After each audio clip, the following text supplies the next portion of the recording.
Hey guys, Adam from Splendid Sports. You've probably heard the question posed a bunch of times, like I have. What grading company grades vintage cars the strictest?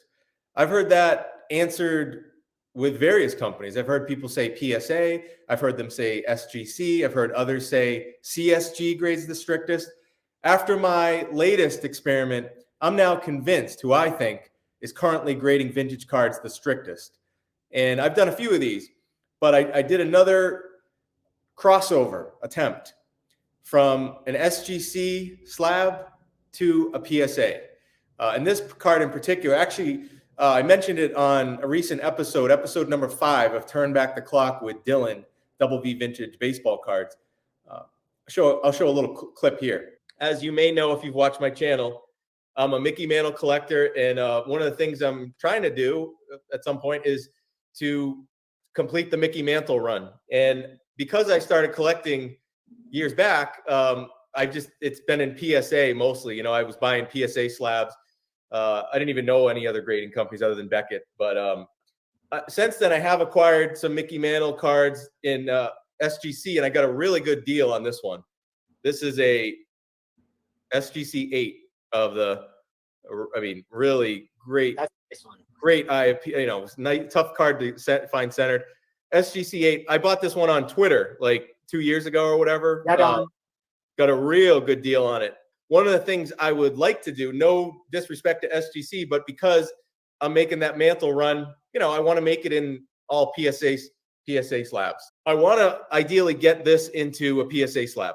So yeah, that SGC 8 Mickey Mantle, I had the two options, right? In order to get it over to PSA, I had to either crack it out and send it in raw or send the slab in. And I didn't want to crack it out. I want to believe that these companies are unbiased and it shouldn't make a difference.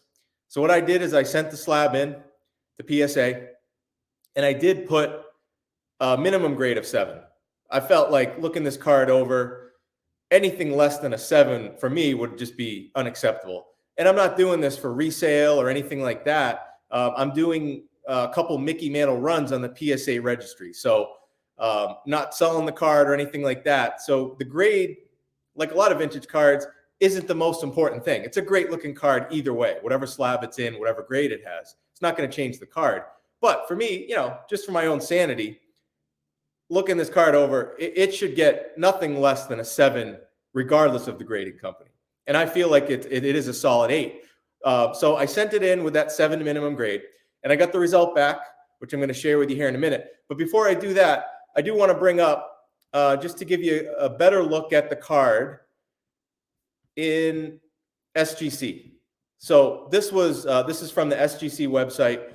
This is the card in the SGC holder. As you can see here, a really nice looking 8.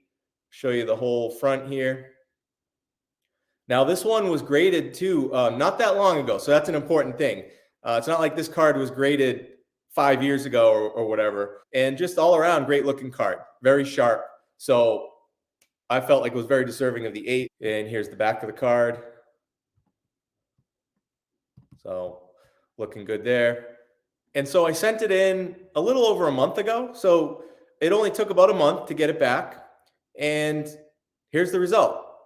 Take a guess though first. All right. Okay. So it came back as a PSA 7.5. PSA 7.5. So as I mentioned, I gave them the 7 minimum grade. So they could have graded it a 7. They could have graded an 8 or higher even, but they gave it to 7.5. And so this isn't my first one of these that I've done. And I've seen other people do certain things like this. I am convinced that PSA is grading at least a half a grade, maybe a grade stricter than SGC. And I'm not saying that's a good thing. I personally think they're grading a little too strict, but hey, it is what it is. They're the industry leader. So, they really, in many cases, set the standard now. So, and now I try on this channel, when I am critical of companies in the industry, I try to not just be critical, I try to be critical and then provide ideas, possible solutions. One thing I would love to see on these type of crossover attempts. I understand PSA maybe not feasible or possible to do it on every card, but for high dollar cards or for crossover attempts like this, I feel like it would be very beneficial not only to the collector but also to the company's brand for their reputation out there to provide some details on why it got, in this case, a 7.5. I would feel even better if I got a little report on the card saying, hey, here's why it got the 7.5. It didn't cross over to an 8 because of this corner, or because of this under magnification, there's a little scratch that you can't see unless you look under the loop or whatever.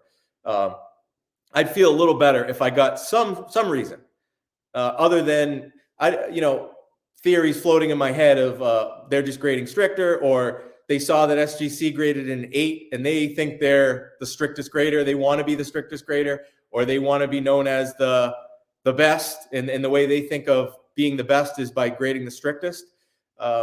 They said, well, we can't be equivalent to SGC. We have to be at least a half grade lower. So I don't want to believe that's how they look at these things, but you see it all over social media and YouTube. There's that notion out there in the community. It's pretty prevalent. And that's why cracking and submitting is so prevalent, is because there is that thought out there, and maybe with good reason, that they'll get more of an unbiased grade if they just send in the card raw versus sending in a competitor slab. There is that thought out there. Now, if I'm PSA, you have to know there's that thought out there. You can't not know that. It's all over the place.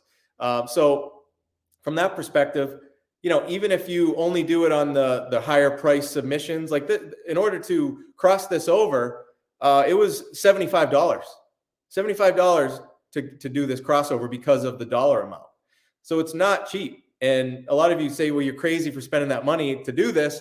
Again, I don't operate in the hobby looking at every move I make as a return on investment. That's not how I go about myself in the hobby. I know some people do. And I've had that comment and question posed to me on certain things I've mentioned, like, why would you do that? It's a waste of money, or you're going to lose money. I don't look at these type of moves as return on investment based moves. I look at it the same way as another one of my hobbies is golf. When I go pay $75 to go play 18 holes of golf, I don't come away and think I need to get a return on investment on that $75. I was entertained. I played golf. It was fun sometimes. And same with my activities in the hobby here, like this. I am okay spending money on these type of things. I don't look at it like every step I take has to be a money-making venture. So I just want to say that, because I do get a lot of that feedback from certain commenters and emails I get.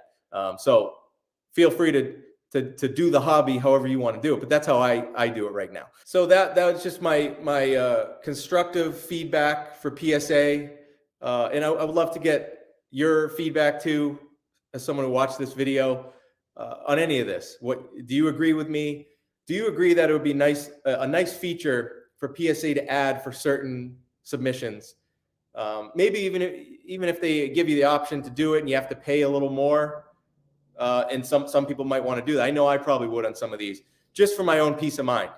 And, if I'm PSA, I think it's a good move to put a lot of that stuff to bed, a lot of that chatter that it doesn't cross over because it came from Beckett or it came from SGC. And you don't want that thought of bias out there. It's not a good look for these grading companies. They're supposed to be independent, unbiased grading companies. So I think if they did add, you see like what tag grading is doing. Maybe they don't even have to be that comprehensive, but tag grading gives a very detailed report when you grade a card with them on why it got the grade. I think if PSA added some element of that to give you at least, hey, here's an image with your card back of why it got a 7.5 instead of an 8, instead of the next grade up. This is what prevented you basically from getting the next grade up, the 8.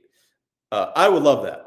I don't know, but what do you guys think? So anyway, this was my latest crossover attempt.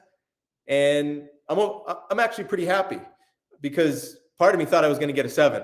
And last point, I've heard this before, and people will probably comment this. Yeah, this is why you have to crack out and submit raw, because you'll get the better grade. Or I also want to say, counterpoint to that, you're also running the risk when you crack out and send raw. You're running the risk of this scenario happening. What if I cracked out the SGC 8 and I sent it in raw, and you could still put him a minimum grade? So I could have still given him, hey, 7 minimum grade on this raw card. But what if, there's no guarantee that now if they look at it and say, oh, it doesn't meet the minimum grade, you're getting that raw card back. So now you're sitting there with a raw card that now you have to either send back to PSA or send back to SGC, and there's no guarantee you're going to get an SGC 8 again. So that's kind of the nature of this. I like the idea of, if I send the slab in, put a minimum grade on it, worst case scenario, I'm getting the slab back and I'm out, $75 or whatever. Not great, but better than running the risk of it not meeting a minimum grade on the raw cup. I mean, we've all seen, if you send a card in raw that's an SGC 8, it could come back, they, depending on the grader or whatever, they might look at it and say, oh, that's a 6. And then they're sending it back to you. So I didn't want to run that risk. But thanks for watching, guys. Love your feedback, your opinions. Let's hear it.